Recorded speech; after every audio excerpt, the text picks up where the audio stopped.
এসপারসো বাংলাদেশের কোথায় অবস্থিত? ঢাকা। এসপারসো বাংলাদেশের ঢাকায় অবস্থিত। বাংলাদেশ পরিবেশ বিষয়ক সংগঠনের নাম? বিইএমএফ। বাংলাদেশ পরিবেশ বিষয়ক সংগঠনের নাম? বিইএমএফ। বাংলাদেশের ভূ উপগ্রহ কেন্দ্রের সংখ্যা কয়টি? 4টি। বাংলাদেশে স্থাপিত প্রথম ভূ উপগ্রহ কেন্দ্র? রাঙামাটির বেতবুনিয়া। বাংলাদেশে স্থাপিত প্রথম ভূ উপগ্রহ কেন্দ্র? রাঙামাটির বেতবুনিয়া। গ্রিন হাউস ইফেক্টের পরিণতিকে বাংলাদেশের সবচেয়ে গুরুতর প্রত্যক্ষ ক্ষতি কী হবে? নিম্নভূমি নিমজ্জিত হবে।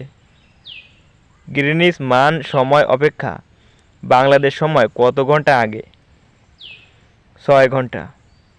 গ্রিনিচ মান সময় অপেক্ষা বাংলাদেশের সময় 6 ঘন্টা আগে। এসপারসো কোন মন্ত্রণালয়ের অধীনে? প্রতিরক্ষা মন্ত্রণালয়। এসপারসো প্রতিরক্ষা মন্ত্রণালয়ের অধীনে।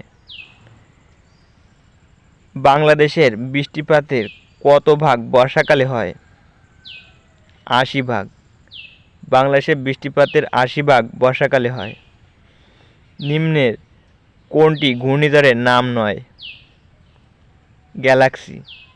ঘূর্ণিঝড় হচ্ছে নার্গিস, সিডর, আইরিন। তালিবাবাদ ভূ উপগ্রহ কেন্দ্রটি কোন জেলায় অবস্থিত? গাজীপুর। তালিবাবাদ ভূ উপগ্রহ কেন্দ্রটি গাজীপুরে অবস্থিত। বাংলাদেশের কোন জেলায় সবচেয়ে বেশি বৃষ্টিপাত হয়? সিলেট। বাংলাদেশের সিলেট জেলায় সবচেয়ে বেশি বৃষ্টিপাত হয়।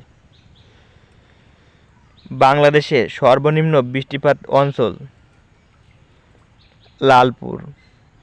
বাংলাদেশের সর্বনিম্ন বৃষ্টিপাতের অঞ্চল? লালপুর।